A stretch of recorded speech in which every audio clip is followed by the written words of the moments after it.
अगर किसी को किसी ने गुस्से में धक्का दे दिया और उसकी डेथ हो गई तो ये मर्डर है या कल्पेबल होमिसाइड? ये मर्डर या कल्पेबल होमिसाइड किस बला का नाम है? इसे हम क्रिमिनल लॉ में पढ़ते हैं, स्पेसिफिकली बीएनएस यानी कि भारतीय न्याय संहिता में पढ़ते हैं। बहुत इंपॉर्टेंट कॉन्सेप्ट है। आज हम इन्हीं दो कॉन्सेप्ट्स को सिंप्लीफाई करके पढ़ेंगे, कल्पेबल होमिसाइड एंड मर्डर। अगर मैं आपको कहूं तो ये जो कल्पेबल होमिसाइड है ये सेक्शन नंबर 100 में है और जो हमारा मर्डर है वो है सेक्शन नंबर 101 में। सो सेक्शन 100 में क्या है? कल्पेबल होमिसाइड, और सेक्शन 101 में क्या है? मर्डर। सो सबसे पहले हम ये समझेंगे कि कल्पेबल होमिसाइड क्या होता है। So the foundation of liability section 100 culpable homicide. So जब हम कल्पेबल होमिसाइड पढ़ते हैं ना तो सबसे पहले हम इसको बहुत ही एकदम ग्राउंड लेवल से समझते हैं कि होता क्या है। कल्पेबल होमिसाइड का मतलब होता है किसी ह्यूमन की डेथ कॉज कर देना, और killing of a human, you can say killing of a human is called culpable homicide. अब कल्पेबल होमिसाइड 3 तरीकों से हो सकता है। सबसे पहला है with intention of causing death. आपने किसी की हत्या करने के लिए ही कोई एक्ट किया तो उसे हम कल्पेबल होमिसाइड कह सकते हैं। दूसरी चीज with intention of causing bodily injury, आपने उसको इतना घातक प्रहार किया उसके ऊपर कि लाइकलीनेस है, कहीं ना कहीं लग रहा है कि जिस हिसाब की उसे बॉडीली इंजरी हुई है, जिस हिसाब का हार्म उसे हुआ है, हर्ट हुआ है, उस हिसाब से उसकी डेथ कॉज हो जाएगी। और with knowledge that he is likely by such act to cause death, या फिर इस नॉलेज के साथ आपको इस बात का ज्ञान था कि जो भी आपने काम किया है उस एक्ट की वजह से, आपके उस कार्य की वजह से सामने वाले की डेथ कॉज हो जाएगी। तो कल्पेबल होमिसाइड क्या है? Causing death by doing an act with the intention, आपका इंटेंशन था कि डेथ कॉज हो जाए, और with intention of causing bodily injury as is likely to cause death, और with knowledge that he is likely by such act to cause death. लेकिन इन सब में से ये 3 पॉइंट्स भी और ज्यादा इंपॉर्टेंट है जो कि हमें कल्पेबल होमिसाइड को और ज्यादा सिंप्लीफाई तरीके से बताते हैं कि ये है क्या। ठीक है, सबसे पहला है रूल नंबर 1। सबसे पहला क्या है कि डेथ को, अगर आपने किसी की डेथ को एक्सेलरेट कर दिया, कैसे? आपने किसी को ऐसी बॉडीली इंजरी कॉज कर दी विद अ डिसऑर्डर और डिजीज, मतलब कि किसी का ऑलरेडी, किसी को मान लो कि कोई ए व्यक्ति है, कोई ए पर्सन है, वो ऑलरेडी इसको किसी ना किसी डिजीज से ये ग्रसित है। ठीक है, इसको ऑलरेडी कोई ना कोई ऐसी डिजीज हो रखी है। अब आपने क्या किया? कुछ ऐसा एक्ट कर दिया, कुछ ऐसा कार्य कर दिया जिसकी वजह से इसकी जो डेथ है वो एक्सेलरेट हो गई और थोड़ा सा उसकी डेथ की स्पीड बढ़ गई। ऐसे तो ये ना मरता, यानी कि जो उसको डिजीज थी उस डिजीज से तो वो ना मरता, लेकिन आपके कुछ करने की वजह से इसकी डेथ जब एक्सेलरेट हो जाए तो उसे हम कल्पेबल होमिसाइड बोलेंगे। यही यहाँ पर लिखा है कि causing bodily injury to someone with a disorder और disease thereby accelerating death, इसको हम मानते हैं कि इज डीम्ड कॉजिंग डेथ, मान लेंगे कि आपने उसकी डेथ कॉज करी है। सेकेंड रूल क्या है? कॉजिंग फेटल बॉडीली इंजरी, ऐसी बॉडीली इंजरी कि भाई सामने वाले की डेथ हो ही जाएगी, फेटल है एकदम। सो इज स्टिल होमिसाइड, वो होमिसाइड ही है, even if skilful treatment could have prevented death. आप ये नहीं कह सकते आपने कोई एकदम डिसऑर्डर, कोई डिजीज से कोई ग्रसित है, आपने उसकी डेथ को एक्सेलरेट करा, उसके बाद आप कह रहे हो कि अगर इसको प्रॉपर रेमेडीज मिली होती तो ये बच जाता। ये एक्सक्यूज काम नहीं करता है कि अगर आपने ये कह दिया कि अगर इसको प्रॉपर रेमेडीज मिली होती, स्किलफुल ट्रीटमेंट मिला होता, डॉक्टर के पास अगर जल्दी लेकर के गए होते तो ये बच जाता। इसका ये मतलब नहीं है कि अगर वो उसको डॉक्टर के पास जल्दी लेकर के गए होते तो आप कल्पेबल होमिसाइड के चार्ज से बच जाओगे, आप गिल्टी नहीं होगे, ऐसा नहीं होगा। The third thing is child in womb. So जब भी बच्चा माँ के कोख में होता है और तब अगर उसकी डेथ हो जाती है तो फीमेल फीटिसाइड होता है, सॉरी नॉट फीमेल बट वो फीटिसाइड होता है। बच्चे की जब डेथ हो जाती है तो वो फीटिसाइड होता है, होमिसाइड नहीं होता। होमिसाइड का मतलब हम जैसे कह रहे हैं ना, killing of a human being, किसी को मार देना। कोई जीवित इंसान होगा उसी को तो मारोगे। जो बच्चा, हम कह रहे हैं अगर हम वैसे सोचे तो बच्चा पेट में भी जीवित ही होता है, बट अभी वो बाहर नहीं आया है, तो इस वजह से हम उसको फीटिसाइड मानते, होमिसाइड नहीं मानते। तो वही यहाँ पर लिखा है कि it will not be homicide for a child अगर वो माँ की कोख में है, but it is culpable homicide. लेकिन वो कल्पेबल होमिसाइड कब होगा या वो होमिसाइड कब होगा? If any part of a living child, उस बच्चे का कोई भी पार्ट आप बाहर निकाल के लेकर के आए हो, मतलब कि जैसे मान लो जब वो पैदा हो रहा था, ठीक है, तो सर बाहर आया, आइडली पहले सर बाहर आता है, कुछ कुछ केसेस में पैर भी बाहर आता है, तो उसे हम कहते हैं उल्टे पैदा हुए हैं, ठीक है, वो वाला पॉइंट नहीं। मान लो सर बाहर आया, आइडल केस लेते हैं, सर बाहर आया और जब उसका सर बाहर आ ही रहा था तभी किसी ने अगर उसकी डेथ कॉज कर दी तो फिर ये फीटिसाइड नहीं होगा, तो फिर ये होमिसाइड हो जाएगा। सो इस तरीके से हम इसे देखते हैं। Even if it hasn't breath, भले अभी उस बच्चे ने सांस नहीं लिया उस दुनिया में आकर के, लेकिन जब उसका कोई भी पार्ट अगर बाहर आया और तभी अगर उसे मार दिया गया तो फिर इसे हम होमिसाइड कहते हैं, फीटिसाइड नहीं कहेंगे, ठीक है। फिर आते हैं हम दूसरे उस पे। अच्छा, अब सेक्शन 100 को एक और तरीके से विजुअलाइज किया जा सकता है इंटेंट एंड नॉलेज के उसमें, जिसको हम थोड़ा सा इलस्ट्रेशन से समझेंगे। सबसे पहला इलस्ट्रेशन है आपकी बेयर एक्ट का ही, अगर आपके पास बेयर एक्ट नहीं है तो आप बेयर एक्ट से पढ़ सकते हो, ठीक है। सबसे पहला क्या है, द पिट एंड टर्फ। मान लो क्या होता है ना कि कोई गड्ढा है, ठीक है, आपने वो गड्ढा को ऐसे ढक दिया, ठीक है, गड्ढे को इस वजह से ढक दिया कि जो ए आ रहा है सामने से, कोई इंसान अगर आ रहा है कि ए मान लीजिए इस गड्ढे पे आ रहा है तो ये उसमें गिर जाए, इसको पता ना चले कि ये गड्ढा है और वो उसमें गिर जाए। तो जब ऐसा कुछ होगा तो ये सिर्फ और सिर्फ कल्पेबल होमिसाइड होता है। एक बहुत सिंपल सी बात बताती हूँ, कल्पेबल होमिसाइड में जो मारने का तरीका होता है या जो इंटेंशन होता है वो थोड़ा सा कम होता है अगर हम कंपेयर करेंगे मर्डर से। Murder is an aggravated form, यहां पर मैं लिख देती हूं कि मर्डर जो है is an aggravated form of culpable homicide. है वो भी कल्पेबल होमिसाइड बट वो थोड़ा सा ज्यादा डिग्री में हो रहा है तो हम उसे मर्डर कह दे रहे हैं, ठीक है। इसको आप एक तरीके से और समझ सकते हो कि ये है आपका कल्पेबल होमिसाइड इतना बड़ा सा और उसी के अंदर मर्डर है, ठीक है। भाई मर्डर में भी तो डेथ कॉज हो रहा है, कल्पेबल होमिसाइड में भी कॉज हो रहा है, तो डिफरेंस क्या है? डिफरेंस यही है कि जो कल्पेबल होमिसाइड है उसकी ग्रेविटी, उसकी डिग्री थोड़ी सी कम होती है, वहीं जहां मर्डर की बात करते हैं तो एक्ट इतना ज्यादा ग्रेव होता है कि श्योर होता है सामने वाला बंदा जो मार रहा है कि इसकी डेथ तो 101% कॉज हो ही जाएगी, इसी वजह से हम उसे मर्डर कह देते हैं।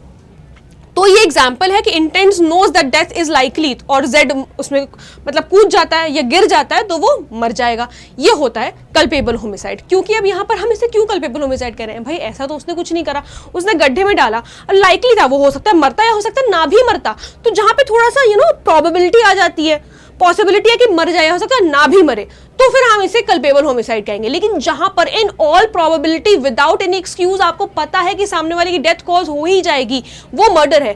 ये मर्डर और कल्पेबल होमिसाइड के बीच में जो डिफरेंस है ना, वो हमें इलस्ट्रेशन से और केसेस से ही समझ में आता है।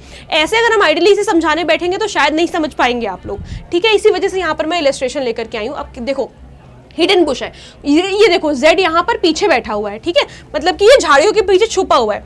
ए क्या करता है, बी को विस्पर करता है, B fires and kills Z, कि वहां पर मतलब पीछे कोई नहीं तो गोली चला दो, ठीक है। हो सकता है कि इस बंदे ए की इससे कोई दुश्मनी रही हो इसलिए इसने गोली चलवा दी, ठीक है, वो अलग की बात है, वो that is a different topic, उसको हम कभी बाद में डिस्कस करेंगे। B fires and kills Z, तो बी गिल्टी नहीं है किसी भी ऑफेंस के लिए। हाँ, कोई इसने मर्डर नहीं किया है, ठीक है ना, उसने मर्डर किया ना कल्पेबल होमिसाइड किया। क्यों नहीं किया? क्योंकि ए ने उसे उकसाया था, बी को तो पता ही नहीं था कि झाड़ियों के पीछे जेड है भी, भाई बी को तो पता ही नहीं था झाड़ियों के पीछे जेड है भी, इसने कहा, उसने गोली चला दी, तो यहाँ पर बी किसी भी ऑफेंस के लिए गिल्टी नहीं होगा, बट हाँ ए हमेशा गिल्टी होगा कल्पेबल होमिसाइड के लिए। ए कल्पेबल होमिसाइड के लिए क्यों गिल्टी है, मर्डर के लिए क्यों नहीं गिल्टी है? क्योंकि उसने गोली नहीं चलाई, गोली चलाई थी हमारे बी ने। फिर है the foul and the unintended victim. अब देखिए ए was doing an unlawful act, मान लो चोरी वगैरह कुछ ऐसा कर रहा था, बट हैड नो इंटेंट और नॉलेज रिगार्डिंग बीज डेथ। देखो वो चोरी वगैरह कुछ कर रहा था, जो भी कुछ कर रहा था, या ऐसे मान लो कि ये मान लो इसको मारना चाह रहा था, ठीक है, ये जो हैन है इस मुर्गी को मारना चाह रहा था, लेकिन वो गोली जा करके बी को लग गई, तो लेकिन उसका इंटेंशन तो नहीं था बी को मारने का, वो तो गलती हो गई ना, तो यहाँ पर जो है ये कल्पेबल होमिसाइड की कैटेगरी में नहीं आएगा, ठीक है। तो ये 3 एग्जाम्पल्स हम लोगों ने या इलस्ट्रेशन हम लोगों ने देखे। अब आते हैं हम अपनी तीसरी स्लाइड पर, अब आते हैं हम मर्डर पर। ये देखो कैसे कैसे ग्राफ बढ़ता चला जा रहा है, स्टेप 1 स्टेप 2, ठीक है, इस तरीके से यहाँ पर बढ़ता चला जा रहा है। यहाँ पे स्टेप 3 स्टेप 4 होगा, वहाँ पर स्टेप 4 हो गया गलती से, ठीक है।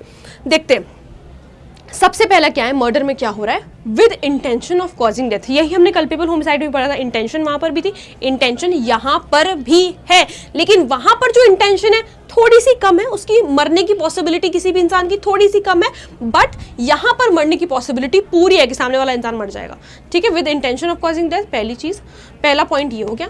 दूसरा हमारा ये हो गया with intention of causing bodily injury, the offender knows offender को पता है कि सामने वाले की डेथ कॉज हो सकती है जिस भी स्पेसिफिक पर्सन को उसने हार्म करने की कोशिश करी है, फिर है with intention of causing bodily injury इतना that it is sufficient in ordinary course कि सामने वाले की डेथ हो जाएगी।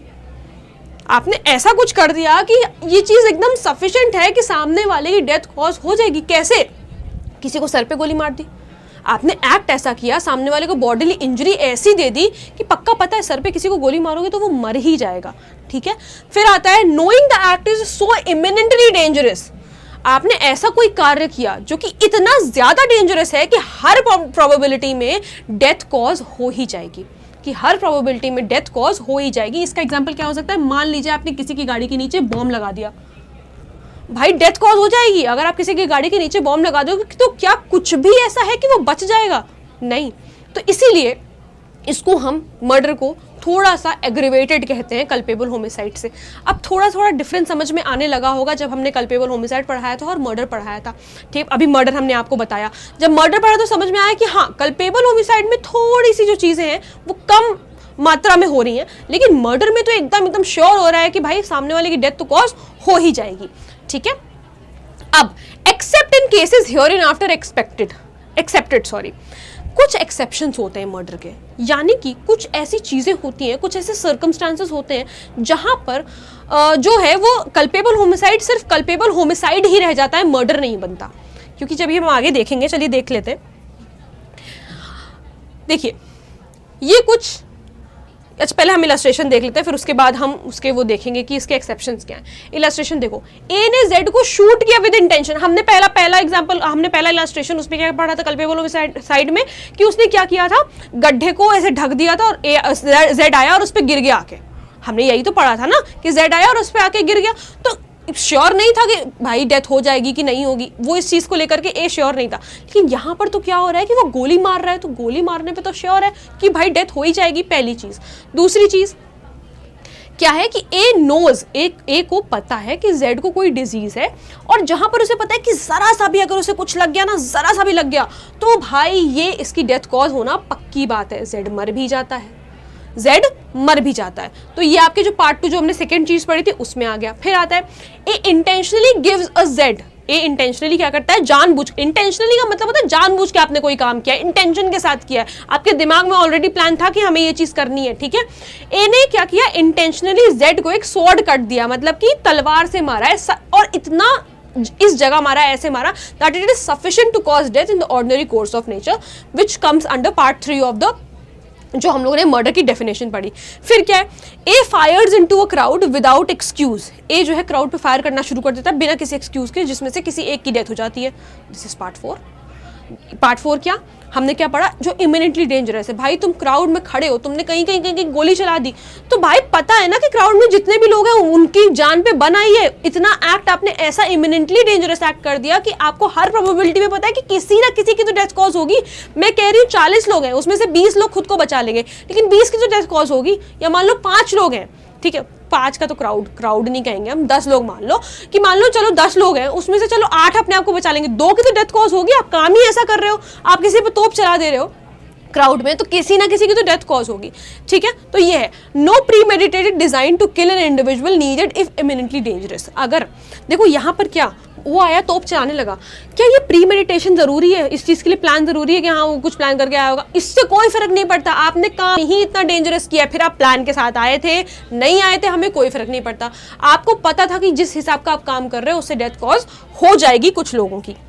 हमारे इलस्ट्रेशन के हिसाब से कुछ लोगों में बोल रही हूँ, हो सकता है किसी एक की भी हो, ठीक है। केस टू केस वो डिफर करता रहेगा। फिर आते हैं हम, हाँ अब ये डिफरेंस है कल्पेबल होमिसाइड और मर्डर के बीच में। So knowledge that act is likely to cause death, यहाँ पर 50% प्रोबेबिलिटी है, यहाँ पर क्या है 99% सर्टेनिटी है कि डेथ कॉज हो ही जाएगी, ठीक है। और फिर यहाँ पर ये नॉलेज का थ्रेशोल्ड हो गया। इंजरी क्या है, इंटेंशन है to cause injury which is likely to cause death, लेकिन यहाँ पर इंटेंशन क्या है, to cause injury that is sufficient in ordinary course of nature to cause death. इस पर्टिकुलर डायग्राम से इतना तो समझ में आ गया होगा कि जो कल्पेबल होमिसाइड है उसकी डिग्री या प्रोबेबिलिटी मरने की किसी भी इंसान की कल्पेबल होमिसाइड से काफी कम होती है, लेकिन मर्डर में थोड़ी सी ज्यादा होती है। अभी हमारे पास काफी सारी चीजें हैं। अच्छा, अब ये डॉक्ट्रिन ऑफ ट्रांसफर्ड मैलिस है, ये बड़ा ही अच्छा कॉन्सेप्ट मुझे लगता है। कैसे? अभी हम एक्सेप्शंस की भी बात करेंगे। इंटेंट्स और knows likely to cause death, offender को पता है और उसका इंटेंशन, या तो इंटेंशन है या उसको पता है कि लाइकली जो है सामने वाले की डेथ कॉज होगी। अब ये क्या करता है, मारना ये पर्सन ए को चाहता था, लेकिन बाय मिस्टेक इसने तीर किस पे चला दिया, इस इनोसेंट पर्सन बी पे, इस पे तीर चला दिया गलती से। तो यहां पर क्या हो रहा है, causes death of someone whose death was not intended। भाई उसकी तो डेथ वो इंटेंड भी नहीं कर रहा था, तब भी उसको जो है वो गलती से मर गया। तो इसका क्या मतलब है, ये बंदा बच जाएगा, ये जो ऑफेंडर है क्या ये बच जाएगा, बिल्कुल भी नहीं बचेगा। The culpable homicide committed is exactly as if he had caused the death of intended person. Culpable homicide को हम उसको हम कल्पेबल होमिसाइड ही मानेंगे, ऐसे ही मानेंगे जैसे कि वो जैसे कि उसने इसी की डेथ कॉज करी है। एक बार फिर से हम इसे बहुत ही ऐसे समझते हैं, ऑफेंडर ने क्या किया, मारना ये ए पर्सन को चाहता था, लेकिन गलती से इसने तीर बी पर्सन पे चला दिया, तो हम ऐसे ही मानेंगे जैसे कि इसने ए की डेथ कॉज करी है, सजा उसे वही मिलेगी, भले ही उसने इनोसेंट पर्सन को मार दिया, या भले ही उसको इंटेंशन एंड नॉलेज नहीं था बी को मारने का, भले ही उसे ये नहीं पता था कि बी मर जाएगा, उसे बी को मारने का कोई भी ऐसा जानबूझ के भी उसने नहीं किया बी के लिए, लेकिन फिर भी बी मर तो गया ना आपके इस एक्ट से। अगर आप तीर चलाते ही नहीं तो ना ए पे खतरा बनता और ना बी मरता, तो आपको फर्स्ट इंस्टेंस पे तो तीर चलाना नहीं चाहिए था। अगर आपने चलाया और अगर जिसको आप मारना चाहते थे वो नहीं मरा, कोई दूसरा इंसान भी मर गया, तो भी हम यही मानेंगे कि उसी पर्सन की डेथ हुई है जिसकी चाहते थे कि आप डेथ हो जाए। ठीक है, फिर हमारे पास, अच्छा let me just change this and,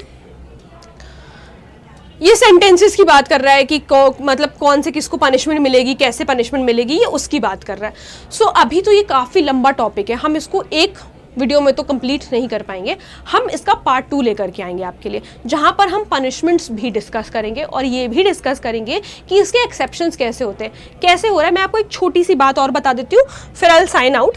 क्या है कि कल्पेबल होमिसाइड जो है वो मर्डर कब बन रहा है, जब हम उन जो डेफिनेशन में 4 पार्ट्स दिए हुए हैं, 1 2 3 4 पार्ट्स दिए हुए हैं, ठीक है, तब तो वो मर्डर बन जा रहा है। कल्पेबल होमिसाइड मर्डर कब बन रहा है, जो मर्डर की डेफिनेशन में 4 पार्ट्स दिए हुए हैं, तब कल्पेबल होमिसाइड मर्डर बन जा रहा है। इतनी बात समझ में आ गई। अब ये कल्पेबल होमिसाइड सिर्फ कल्पेबल होमिसाइड कब रह जाएगा, जब ये मर्डर के 5 एक्सेप्शंस में फॉल करेगा। मतलब मर्डर की जो डेफिनेशन दे रखी है ना 101 में, उसके नीचे 5 एक्सेप्शंस दे रखे हैं। तो जब ये कल्पेबल होमिसाइड उन 5 एक्सेप्शंस में फॉल करेगा, तब ये कल्पेबल होमिसाइड ही सिर्फ रहेगा।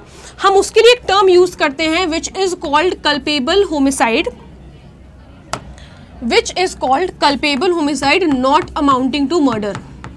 कल्पेबल होमिसाइड तो हो रहा है, कल्पेबल होमिसाइड तो बिल्कुल हो रहा है, लेकिन उससे मर्डर नहीं कॉज हो रहा है, उसमें कुछ ऐसा कुछ हो जा रहा है, जैसे मान लो गलती मान लो, प्रोवोकेशन मान लो, किसी को आपने उकसा दिया, ग्रेव एंड सडन प्रोवोकेशन हमारा सबसे पहला एक्सेप्शन है, किसी को उकसा दिया, कुछ कर दिया, तो ऐसे में वो मर्डर नहीं रह रहा है, वो कल्पेबल होमिसाइड। अब आपको ये लग रहा होगा कि चलो ठीक है, अच्छा मर्डर नहीं हो तो सजा नहीं मिलेगी, सजा तो मिलेगी। सजा के बारे में हमें यहाँ बता रखा है, भले आपने बगैर इंटेंशन के किया, गलती से हो गया, मार तो दिया ना आपने किसी को, तो अगर मार दिया तो सजा तो बिल्कुल मिलेगी। हम सजा के बारे में भी पढ़ेंगे और हम ये भी पढ़ेंगे कि एक्सेप्शंस में हमें क्या बता रखा है, क्या कब जो है वो मर्डर नहीं रह जाता है और पलट करके फिर कल्पेबल होमिसाइड हो जाता है। फिर से बताऊं, क्या कब चीज कोई भी पर्टिकुलर एक्ट मर्डर नहीं रह जाता है, पलट करके फिर से कल्पेबल होमिसाइड में चला जाता है, 100 में 100 सेक्शन नंबर 100 में कब चला जाता है वो।